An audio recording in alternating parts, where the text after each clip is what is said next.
Welcome to another episode of Core Top Tens. I'm Legacy. And I'm Max. I'm Bobby. Vitamin J. All right, Bobby. Ho, ho, ho. Merry Christmas to one and all. I hope you have all been nice and not naughty.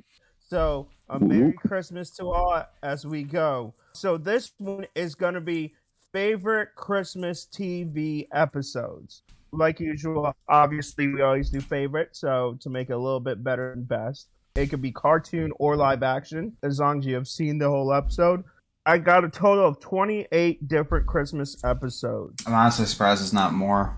And only our number one got everybody's vote. And a lot of ties, by the way. That's par for the course. Gentlemen, are we ready?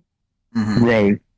Okay, we're going to swing in here. There was a two-way tie at 9th place. These first two were only voted on by one person. Both got 9 points. The first one we're going to talk about was one person's second place. And this was actually in season 2 of this show, episode 41. This involves a retelling of a very classic Christmas story.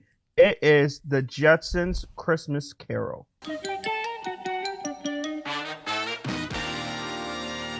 A rock and roll guitar. Thanks, Mr. Spacely. And for you, George, a fat raise. Gee, thanks, Mr. Spacely. Well, folks, I'm off to Christmas with my wife. Merry Christmas, Mr. Spacely.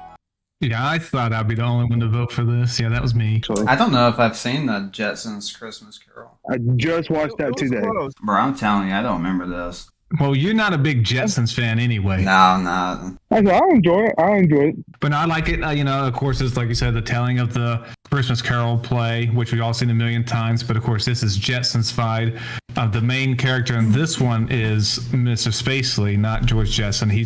George Jetson's kind of playing the role of Bob Cratchit. And then, of course, Spacely's being Scrooge. And then Astro gets sick. He's playing the role of Tiny Tim. So, he goes through the whole story. I'm not going to tell you the plot. We all know it. But I just like it. It's just because, one, I like the Jetsons a lot. And two, I thought it was a very feel-good episode when I was a kid. I have good memories of it. And of course, with a lot of these, like with the Flintstones and Jetsons, they kind of Jetsons-fy or Flintstone-fy, with for Flintstones, they'll do it like in the animals, like the garbage disposal and all that sort of stuff. They do the same thing with the Jetsons. They do that sort of thing. So I like that when they kind of take it and just kind of change it just a little bit to kind of fit the universe. I take it, Philip, you haven't seen it. I have actually seen this episode. Oh, yeah. Okay. I said it almost made my list. I enjoyed it as a kid. Yeah, I did like the take on it. It was kind of cool. And I thought it was interesting that they made Mr. Spacely the main antagonist. It still doesn't touch the Flintstone Christmas Carol play thing. It doesn't touch that, but that's a movie. Well, it's a TV special, not Christmas. Okay, wait, it's like 50 minutes. They would air it on the Cartoon Network, Cartoon Theater, sir. Yes. All right. We are going to go into our second one. This one also came in with 9 points. This also comes from this show's season 2. It is episode 8 and came out back in the 2000s. This is SpongeBob Christmas Who. Ain't you never seen a Christmas tree before? Christmas who? What? I can't believe y'all haven't heard about Christmas. Tell me more about this Christmas. And so Sandy wove a magical tale of gumdrops and penny whistles. But best of all, Santa Claus. Yeah, the plot is basically SpongeBob telling Bikini Bottom about Christmas and Santa Claus, and then so he tries to bring Christmas to Bikini Bottom. It's a great episode. Squidward plays he plays a jerk, which is very fitting. Squidward is typecast, Well, he does find out that Santa is real when he shows up at the end. I don't remember. I know Phil disagrees. Don't even talk to Phil about SpongeBob. He's not even here. I don't think I've ever seen this episode. Boy, am I surprised. Not shocked. But yeah, well, basically, Sandy is the one that teaches SpongeBob about Christmas, and then SpongeBob teaches Bikini Bottom. Well, of course, she's the only one that would have experience. Yeah, she's putting like lights around her tree dome, and I think SpongeBob freaks out. He thinks it's like fire or something. Yeah, because I think he tries to put water on it. It's a good episode. Nice little way to teach kids about Santa Claus. I think this is their best Christmas episode, and this is prime SpongeBob when Hillenburg was still around. Rest in peace, legend. All right. We'll go into our next one. We had a two-way tie. This one came in with 10 points. The first one we're going to talk about, once again, surprise, surprise, season 2. This show is loved and adored by the brothers over there. We have talked about it several times, about its unique nature. And this came from an older show. It was season 2, episode 11. It is The Night of the Meek. Your next stop, the Twilight Zone. Why do you suppose there isn't really a Santa Claus? Please, Santa Claus, a job for my daddy. Not only isn't there a Santa Claus, but the one in this store happens to be a wino. Get out of here. I just wish on one Christmas I'd like to see the meek inherit the earth. I know I voted for it. I know I voted for it pretty highly, too. It's probably you and Max. I didn't vote for it. I did vote for it. I did not vote for it very highly, but... This is in my top 5 favorite Twilight No, Zone. I'll tell you right now, this episode wouldn't make my top 10. Top 10 Twilight Zone episodes? No, Oh, no, I got absolutely not. Absolutely. No. Absolutely, it makes it. So you got Art Carney playing a mall Santa who is a drunk. And he makes a speech that, you know, with everything going on in the world today, he can either cry or he could drink, and drink is more subtle. So, you know, and you start to feel for this man because, you know, his heart's in the right place. So he found a magical bag. Whose bag is it? I don't know. He just found it. And gifts come out, gifts and gifts and gifts. But when the police, you know, the po-po don't like anyone having fun. And there's also a nun. I think she was a sister. I don't think she was a nun.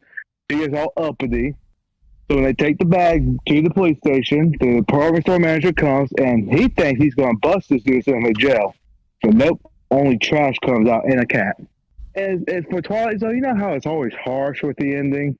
This one actually has a nice ending. He becomes Santa Claus. And I love it because it pulls on my heartstrings, and I love every single second of that episode. Is this one of the ones that was recorded in video? Yes, it was. Okay, yeah. I think there's about That's the only 5 or negative so. about this episode is because they recorded on videotape, so it gives that weird look. I would encourage people to go watch Twilight Zone. It is black and white, people, but It is really it's good. still It is- the best show of all time. It's a precursor to Black Mirror for people who need a current reference. And Phil, you must know, I watch this episode every year. The best. That's a high praise. It is my favorite show of all time. Twilight Zone? Nah. Yeah. But it's up there. 20 Now, minutes Phil, for of any the show. kids that listen to us, Twilight Zone proves there is a Santa. Yes. Well, Santa's obviously real, so. All right, we're going to go into the other show that was tied and on by one person. It was myself. It was actually my number one. I knew it would be the only person who voted for it because I didn't think most people remember it. But this is a classic. I really love it. I really just love the message. And it has a cool featurette. It is coming from, instead of season 2, it's going to be a season 4 episode. Oh. It is coming from Fresh Prince of Bel-Air. It was the night before christening. Can't believe the schedule we made for ourselves. Yeah, man. I never thought I'd be working on Christmas Eve. Ho, ho, ho! Merry Christmas! I recently received a letter up at the North Pole from a young man whose only Christmas wish was to have you sing at his cousin's christening tonight. Yo, is this for real? As real as I am. Let's go for it, yo. Yeah. Merry Christmas. This one is a flashback to Uncle Phil is telling their son, little Nicky, a story about his christening. Will's trying to figure out a gift that he's going to get them, and he ends up promising he'll get Boys to Men. He's from Philadelphia as well, and so they kind of incorporate that and just all this stuff that Will does to get him to show up, obviously because it's a TV show. Boys to Men ends up doing it and showing up at his christening and singing. In the end, little Nicky's middle names are all the members of Boys to Men. Kind of cool. And also, the side story is also all the aunts are all fighting to be the godparent of Nicky. And it ends up being a twist, and the godparent ends up becoming Jeffrey because he cares for them the most. Because Jeffrey's awesome. Mm-hmm. Which Aunt Viv did we get? This is new Aunt Viv. I don't recall this episode. I remember this episode. I remember the Halloween episodes more than The Halloween. See, yeah, I would put the Halloween episode better. But yeah, this one I really enjoyed. I just like kind of the whole antics, and it's got 2 cool things of it. And then I'm a big Boys to Men fan. So Of course. I always Of course. enjoy it. I did not regard one of their best Christmas episodes. There's 2 others that are on there that people regard higher, but this is my favorite of all of them. I like the other two, but I felt this one kind of cool. So this is your list, so Yeah, so you know what? If other people thought there's other episodes better, well, I disagree. So here you go. Debate him in the comment section. We're gonna go into our number 6. It came in with 13 points. This one is coming from another. This is gonna be a beloved cartoon to several of us. This one was actually in season 1. It is episode 5, and it comes from a very popular blonde hair, sunglasses cartoon. It is Johnny Bravo. 'Twas the night. What's that? Johnny cried. That's too loud for a mouse. I was right. There's a crook on my house. And without second thought, and with nary a pause, Johnny Bravo mistakenly clocked Santa Claus. This is a good episode. Yes, and it was voted on by myself and Max. I'm surprised I didn't vote for it. I wanted to mix it up, so I didn't include that one because I like it. But I was like, you know what? I try to get it back from cartoon and live action, so the cartoons I picked above it, I feel strongly they're better. But was the narrator for this one? Was Adam West? It's Adam West. Yeah.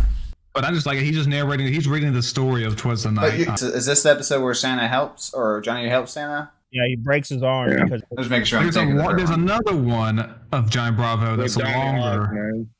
Yeah, that one's a longer episode.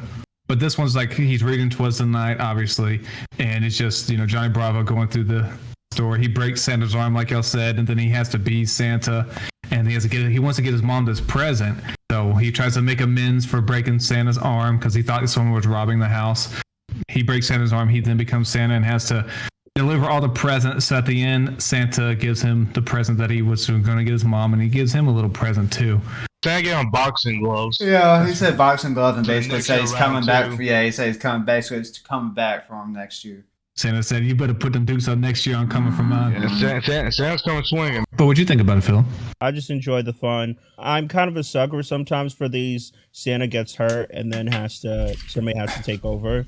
I thought it was a cool, fun episode. The other one was also really good, and I was thinking about it. Didn't he deliver presents to a different character from a different TV show? Yeah. So I loved it when they did this as a kid. Every time they did this. Like so in this episode, they do give Scooby-Doo gets speech therapy for Christmas. That's right. Yeah. I also enjoy sometimes the episodes because I feel like if you watch the show of Johnny Bravo often loses because he's trying to hit on women, and it does not work, which was like kind of the point of the show. But I do like it shows Johnny but he loves his mom and she's very special to him and that he was willing to do anything. Another thing that I like is that if you look back at it now, they have some sort of adult jokes on there that you may not get as a kid. Like the mayor gets, I think it was a pair of maybe his mom's, Johnny Bravo's mom's underwear, something like that. It was Johnny Bravo's mom's gift. And the wife, of course, thinks that he's cheating on her, so she makes a comment about it, and as a kid it probably flies over your head that you don't really realize what's going on and why she's upset. Yeah.